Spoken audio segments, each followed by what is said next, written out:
역대하 1장 1절에서 17절까지의 말씀.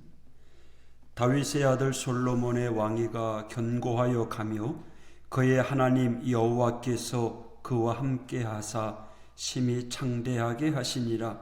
솔로몬이 온 이스라엘의 천부장들과 백부장들과 재판관들과 온 이스라엘의 백성들과 족장들에게 명령하여 솔로몬이 온 회중과 함께 기브온 산당으로 갔으니 하나님의 회막 곧 여호와의 종 모세가 광야에서 지은 것이 거기에 있음이라. 다윗이 전에 예루살렘에서 하나님의 궤를 위하여 장막을 쳐 두었으므로 그 궤는 다윗이 이미 기랏 여아림에서부터 그것을 위하여 준비한 곳으로 메어 올랐고, 옛적에 훌의 손자 우리의 아들 부살렐이 지은 놋제단은 여호와의 장막 앞에 있더라. 솔로몬의 회중과 더불어 나아가서 여호와 앞 곧 회막 앞에 있는 놋제단에 솔로몬이 이르러 그 위에 1000마리 희생으로 번제를 드렸더라. 그날 밤에 하나님이 솔로몬에게 나타나 그에게 이르시되 내가 네게 무엇을 주랴 너는 구하라 하시니, 솔로몬이 하나님께 말하되 주께서 전에 큰 은혜를 내 아버지 다윗에게 베푸시고 내가 그를 대신하여 왕이 되게 하셨사오니, 여호와 하나님이여 원하건대 주는 내 아버지 다윗에게 허락하신 것을 이제 굳게 하옵소서. 주께서 나를 땅의 티끌같이 많은 백성의 왕으로 삼으셨으니 주는 이제 내게 지혜와 지식을 주사 이 백성 앞에서 출입하게 하옵소서.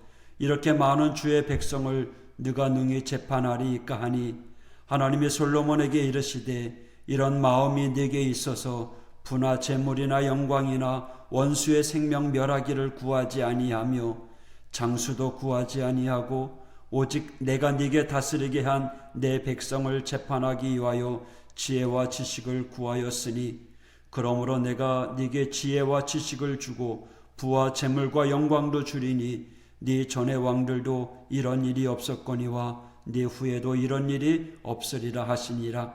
이에 솔로몬이 기브온 산당 회막 앞에서부터 예루살렘으로 돌아와서 이스라엘을 다스렸더라. 솔로몬이 병거와 마병을 모음에 병거가 1400대요 마병이 12000명이라. 병거 성에도 두고 예루살렘 왕에게도 두었으며, 왕이 예루살렘에서 은금을 돌같이 흔하게 하고 백향목을 평지의 뽕나무같이 많게 하였더라. 솔로몬의 말들은 애굽과 구에에서 사들였으니 왕의 무역상들이 때로 값을 정하여 산 것이며, 애굽에서 사들인 병거는 한 대에 은 600세겔이요 말은 150세겔이라. 이와 같이 햇사람들의 모든 왕들과 아람 왕들을 위하여 그들의 손으로 되팔기도 하였더라. 아멘. 오늘부터 역대하를 읽기 시작합니다. 역대하상이 다윗에 관한 이야기였다면, 이제 역대하는 이스라엘의 세 번째 왕인 솔로몬으로부터 그 역사가 시작됩니다. 어제 읽었던 말씀, 다윗이 성전 건축을 위하여 마련한 것들을 주님 앞에 드렸을 때 백성들도 함께 봉헌에 동참했습니다. 백성들의 동참에 너무나 기뻐하여 함께 하나님께 제사를 드리고 여호와 앞에서 음식을 나눕니다. 다윗과 백성들 모두 한 마음으로 하나님을 사랑하는 장면이라고 할 수 있습니다. 이러한 아름다운 모습에서 이제 솔로몬이 왕의 자리에 앉습니다. 이 또한 하나님의 택하심이고 하나님의 주권으로 이루어진 일입니다. 솔로몬이 왕이 되었을 때 하나님께서 솔로몬을 역대상 29장 25절에 모든 이스라엘의 목전에서 힘이 크게 하시고 왕의 위엄을 주셔서 이스라엘 모든 왕보다 뛰어나게 하셨다라고 말합니다. 솔로몬이 정치를 잘해서, 전쟁을 잘해서? 아닙니다. 솔로몬의 뛰어남이 무엇인지 오늘 본문은 이야기합니다. 1절, 솔로몬의 왕위가 견고하여 가매 그의 하나님 여호와께서 그와 함께 하사 심히 창대하게 하시니라 라고 기록되어 있습니다. 하나님이 함께 하셨습니다. 그래서 솔로몬의 왕위가 무척이나 견고해졌다라는 겁니다. 이러한 상황에서 솔로몬의 행적은 어떠한가요? 솔로몬은 왕위에 오른 후에 예루살렘 북쪽에 위치한 기브온 산당으로 갑니다. 그리고 하나님 앞에 제사를 드립니다. 이것은 단지 절차와 연례 행사로 진행된 것이 아닙니다. 솔로몬은 정말로 하나님의 도움을 구하기 위해 찾아간 것입니다. 1000마리로 제사를 드렸습니다. 물론 다윗이 성전 건축을 위해 봉헌하고 제사를 드릴 때는 송아지와 양 모두 합해서 3000마리를 드렸습니다. 그거에 비하면 적은 규모이지만 그래도 1000마리도 무시 못할 엄청난 규모라고 할 수 있습니다. 사실 솔로몬은 지금 이스라엘을 다스리는 데 있어서 무엇이 가장 필요한지를 잘 알고 있었습니다. 지금 이스라엘은 주변 국가와의 정세로 볼 때 크게 어려움이 없는 상태입니다. 다시 말해서 특별하게 강한 나라가 없었습니다. 이스라엘을 공격하는 나라가 없다라는 거죠. 원래는 강대국들이 있었지만 각 나라들마다 자국의 문제로 인해서 힘이 많이 약해진 상태입니다. 그러다 보니 솔로몬이 크게 외교에 대해서는 신경 쓸 필요가 없었습니다. 어찌 보면 정말 좋은 시기에 왕이 된 것입니다. 하지만 내적으로 이스라엘 전체를 잘 다스려야 하는 문제가 있습니다. 이스라엘은 여전히 12지파로 나누어진 부족 국가입니다. 이들을 한 방향으로 이끌어 간다는 것은 쉽지 않기 때문입니다. 이것을 솔로몬이 잘 알고 있었죠. 자신에게 무엇이 필요한 걸 알고 있었던 겁니다. 그래서 하나님께 기도하죠. 10절 주는 이제 내게 지혜와 지식을 주사 이 백성 앞에서 출입하게 하옵소서. 이렇게 많은 주의 백성을 누가 능히 재판하리이까? 솔로몬은 나라와 백성을 잘 다스리는 방법을 하나님께 구했습니다. 다윗처럼 전쟁에 능한 자가 아니라 나라 안을 다스리는 내치에 능한 자여야 했습니다. 물론 솔로몬이 백성을 위한 마음으로 하나님께 지혜와 지식을 구할 수 있습니다. 솔로몬의 초창기에는 매우 선량한 왕이라고 말할 수 있습니다. 중요한 것은 솔로몬은요, 아버지 다윗의 왕위를 이어받았을 때 그 변화된 상황 속에서 택함받은 왕으로서 자신이 무엇을 해야 하는지를 잘 알고 있었던 왕이었죠. 참으로 지혜롭게도 그는 그 필요를 하나님께 구하는 왕이었습니다.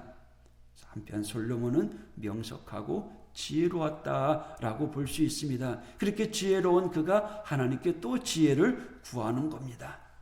사실 솔로몬은 축복받은 상황에서 왕이 되었어요. 평화로운 주변 나라의 정세, 비교적 안정적인 국내 상황, 올바른 신앙의 분위기, 이런 것들이 솔로몬을 더욱더 하나님을 경외하는 왕으로 살 수 있도록 도와주었습니다. 즉 솔로몬이 이스라엘의 어떤 왕의 모습이어야 하는지 정확히 알고 있었고 그것이 몸에 배어 있었고요. 그래서 그것을 실천하는 왕이었습니다. 부족함 없는 솔로몬에게 또한 하나님께서 함께 하셔서 넘치도록 채워주시는 그 은혜를 경험한 왕이었습니다. 여러분, 우리는 하나님 앞에 간구하며 기도할 때 우리가 간구하는 내용이 부족하다고 할지라도 우리는 흔히 하나님이 알아서 채워주세요. 내가 미처 간구하지 못하는 것까지도 하나님 채워주세요 라고 기도할 때가 많이 있습니다. 물론 경험 자체는 틀림이 없습니다. 하지만 모든 기도 가운데요, 내가 잘못 간구하는 것, 때로는 잊어버린 거 있어도 우리 주님께서 채워주시고 응답해 주시라고 이야기하긴 하지만 사실 그렇게 이야기해서는 안 되는 겁니다. 왜냐하면 중요한 건 우리가 어떤 마음으로 하나님께 기도하는지가 중요하기 때문입니다. 내가 내 욕심과 집착으로 인해 하나님 앞에 기도한다면 그 간구하는 내용은 하나님의 뜻과 거리가 멀게 될 것입니다. 반면 하나님의 뜻에 따르고 또 그 뜻에 살고자 원하지만 우리가 무지한 경우여서 잘 모르는 경우여서 그렇다면 하나님께 도움을 구하는 성도가 되어야 됩니다. 우리 하나님께서 알려주실 것입니다. 주님은요, 우리가 바른 내용으로 기도할 수 있도록 기도의 길을 인도해 주실 것입니다. 여러분, 우리 앞에 나름대로 우리의 상황을 살피고 또 무엇이 필요한지 그것들을 하나님의 뜻에 맞춰보는 겁니다. 그래서 마치 퍼즐을 만들어 가듯이 내 원하는 기도의 제목과 또 그것이 하나님의 뜻에 합당한가를 살펴야 된다라는 거죠. 그리고 중요한 것은 어떤 마음으로 하나님 앞에 기도하는가, 그게 중요합니다. 그 마음은요, 하나님을 경외하는 마음으로 기도해야 된다라는 거죠. 또 하나님의 뜻에 순종하는 기도인가, 하나님이 우리에게 기도함에 응답을 주셨는데 내 뜻에 맞지 않는다고 그 뜻을 우리가 저버릴 수는 없잖아요. 내 뜻은 내려놓고 하나님의 뜻을 구하는 겁니다. 그리고 우리의 마음을 주님 앞에 그대로 내어놓는 겁니다. 내 욕심, 미련, 집착이 아니라 그 모든 마음을 주님 앞에 내어놓고 주님, 내가 주님의 뜻에 따르겠습니다. 우리의 마음을 바꿔주십시오. 올바른 기도를 할 수 있게 도와주십시오. 축복 속에서 하나님을 경외하는 솔로몬을 바라보면서 우리의 인생도 하나님의 은혜 가운데 살아가는 그 인생, 오늘 하루도 복된 길 걸어가는 저와 여러분 되길 원합니다. 우리의 마음이 주님의 만져주심으로 변화가 되고 또 그런 마음으로 우리의 사정을 주님 앞에 아뢰일 때에 주님과의 깊은 만남, 교제가 이루어지고 또 주님과 함께함으로 인해서 형통의 길을 걸어가는 우리 믿음의 성도가 될 줄 믿습니다. 오늘도 이 솔로몬의 헌신, 솔로몬의 간구를 바라보며 오늘도 하나님이 기뻐하는 믿음의 성도로 세워져가는 이 하루가 되기를 축복합니다. 기도하겠습니다. 하나님 아버지, 감사합니다. 주님, 우리의 마음 가운데 찾아와 주십시오. 또 우리의 약한 마음 바꿔주십시오. 우리가 온전히 주님이 기뻐하는 마음으로 주님의 마음을 본받아 주님의 뜻을 구하는 우리 믿음의 성도들 되게 하여 주옵소서.